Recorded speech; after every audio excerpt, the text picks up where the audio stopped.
క్రీస్తునందు ప్రియమైన వారలారా, మీ అందరికీ తెలిసిన విషయమే. గడిచిన 5 రోజులుగా వర్షం కురిచింది.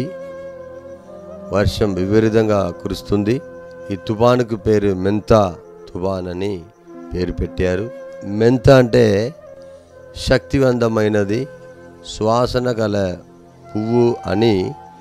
థాయిలాండ్లో మెంతా పువ్వులు ఉంటుంది. తుఫాన్ కేరళ, తమిళనాడు, ఆంధ్ర, ఒరిస్సా, తెలంగాణ ఇట్లాగ పలు ప్రాంతమును ఒక్క తుఫాను ఆంధ్రాలో ఈ 40 లక్షల మంది పైన ఈ ప్రభావం జరిగింది. అంత పెద్ద తుఫాన్ ఇది అని మనము తెలుసుకుంటున్నాము. 1325 గ్రామాలు ముంబైకి గురి అయినది. అధికారులు వారిని పునరావాస కేంద్రానికి వారిని తరలించారు. అది వాళ్ళు వీలైన మట్టుకు వాళ్ళు చేస్తున్నారు. ఇంకా చాలామంది సిక్కుపడిపోయి ఉన్నారు. వాళ్ళను కూడా విడిపించాలని మీరు ప్రార్థన చేయండి. ఇల్లుల్ని కోల్పోయారు. రికార్డు, అలాగనే ఆధార్ కార్డు, అలాగనే వాళ్ళకున్న డాక్యుమెంట్స్, పత్రాలు సంబంధించిన గవర్నమెంట్ సంబంధించిన కార్యములు, ఆధార్ అదెல்லாம் ఉంటుంది కదా, ఇదన్నీ కోల్పోయిన పరిస్థితిలో ఉండొచ్చి కోల్పోయారు కూడా. చాలా గ్రామంలో కరెంటు స్తంభాలు కూలినాయి. ఇంకా కూడా చాలా గ్రామాలు చీకటిలో నిలబడుతుంది. మన గోదావరి జిల్లాలో పలానా ప్లేస్లో చెట్లు కూలింది. ఎస్పెషల్లీ టీవీలో చూపించడేమో 2-3 చూపిస్తున్నారు. నెల్లూరు జిల్లాలో అలా బండి మీద వెళ్తుండగా వాగులో పడి గల్లందా అయిపోయారు. కాకినాడ దగ్గర ఉప్పాడలో కూడా, ఈస్ట్ గోదావరి ఉప్పాడలో కూడా ఒక 7-8 కిలోమీటర్ వరకు ఏమైందంటే రోడ్డు దెబ్బతిన్నింది సముద్రం నీళ్ళు వలన. అలాగే స్కూల్కి సెలవులు ప్రకటించారు. ఇలాగే తిరుపతి నుండి శ్రీకాకుళం వరకు సముద్ర తీరంలో ఉన్న వారికి చాలా ఇబ్బంది కలిగింది ఈ మెంతా తుఫాన్ వలన. ఎంతోమంది ఇప్పుడు మనం టీవీలో చూస్తున్నది మాత్రమే మనం చెప్పగలము. టీవీలో చూడలేని కార్యం ఎన్నో ఉంటుంది, మీ అందరికీ తెలుసు. వారి కొరకు మీరు ప్రార్థన చేయాలి. ఎంతోమంది చనిపోయి సావుకు గురి అయి ఉండవచ్చు. చాలా గ్రామాలు చీకట్లోనే నిలిచున్నది. ఈరోజు కూడా కరెంట్ లేని పరిస్థితి, మొబైల్ ఛార్జ్ చేయలేని పరిస్థితి. అందరూ పునరావాస కేంద్రంలో కొన్ని గ్రామాల్లో ఉన్నవారిని ప్రభుత్వం సంరక్షిస్తున్నారు.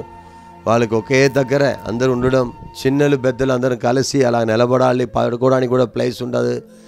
అలాగే వాళ్ళు బాత్రూమ్ కార్యములు ఎన్నో ఇబ్బంది పడుతున్నారు కదా, వాళ్ళ కొరకు మనం ప్రార్థన చేయాలి.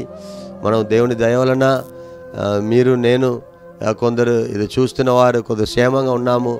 ఎంతో ఇబ్బందిలో, ఎంతో బాధల్లో, ఎంతో ఇరుకులో ఈ తుఫాన్ వలన ఆహారం లేక పిల్లలను కోల్పోయి జబ్బు, ఫీవర్, అలాగనే ఆసుపత్రికి వెళ్ళలేక ఆయాసం, ఇక చలిగాలి పడగానే ఆయాసం వచ్చిన వాళ్ళు ఎంతోమంది ఉంటారు. బీపీ గోల్డ్ వేసుకోవడం ఎంతోమంది ఉంటారు. అలాగనే స్తోత్రం షుగర్ ఉన్న వాళ్ళు ఎంతోమంది ఉంటారు. ఇలా మెడికల్ కూడా వెళ్ళలేక ఎంత ఇబ్బంది పడతారు. కొందరు ఇంటికాడే గవర్నమెంట్ ఏం చెప్పారంటే బయటకు రాకూడదని చెప్పారు. కొందరు ఇంటికాడే ఉన్నారు. బయట వెళ్తే కరెంటు స్తంభాలు ఎక్కడ పడిపోతుందో, ఎక్కడ చనిపోతామని ఉన్న భయం. ఇలాగే ఎన్నో ఇబ్బందుల్లో వారు ఉంటారు. వాళ్ళ కొరకు మనం ప్రార్థన చేయాలి. గవర్నమెంట్ చేయవలసినది చేస్తున్నారు. అయినప్పుడు కూడా గవర్నమెంట్ రీచ్ అవ్వలేని ప్లేసులో సోషల్ వర్క్ కూడా జరుగుతున్నది. అలాగే జరుగుతుంది. దాని కొరకు మీరు చాలా ప్రార్థన చేయండి. మనం వెళ్ళలేని పరిస్థితిలో కూడా జనాలు ఉన్నారు. స్తోత్రం, కొట్టుకుపోయిన వాళ్ళు ఉన్నారు. ఇల్లు పగిలిపోయి చనిపోయిన వారు కూడా ఉంటారు. స్తోత్రం, రేకుల్లో ఉండేవారు ఉంటారు.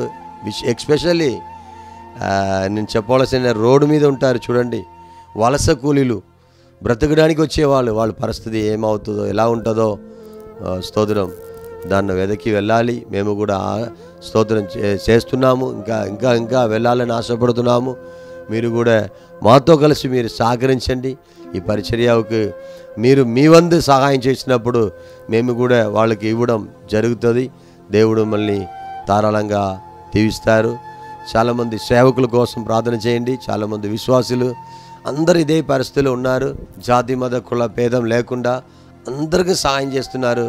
మనము కూడా అందరికీ సహాయం చేసినట్లు మీరు చూసిన వాళ్ళు హిందూ ఉండవచ్చు, ముస్లిం ఉండవచ్చు, క్రిస్టియన్ ఉండవచ్చు, మానవులకు మనం సహాయం చేసి ఈ దేశమును మనము మన అందు సహాయముతో వాళ్ళని విడిపిస్తాం, వాళ్ళకి ఆదరిస్తాం, వాళ్ళని స్తోత్రం హత్తుకుంటాం. ఈ సమయంలో దేవుడు మిమ్మల్ని ఆశీర్వదిస్తారు, దేవుడు మిమ్మల్ని హెచ్చిస్తారు. దీని అందు సహాయం మీ పిల్లలు తరములు అనుభవిస్తారు. ఆమేన్. ప్రార్థన చేస్తాం. మంచి తండ్రి, పరలోకపు గొప్ప తండ్రి, మహిమగల యేసయ్యా, జాలిగల దైవమా, మహనీయుడా, మహాగణుడా, దైవమే నీకు వందనాలు. నీ ఆశీర్వదించండి, బలపరచండి, సహాయం చేయండి ప్రభువా. ఇది వీక్షిస్తున్న ప్రతి ఒక్కరికి ఈ ఆత్మచేత, ప్రార్థన ఆత్మచేత నింపండి, కార్యములు చేయండి అయ్యా. నీ నామం మాత్రం మయోపరానికి సహాయం చేయండి రాజావే.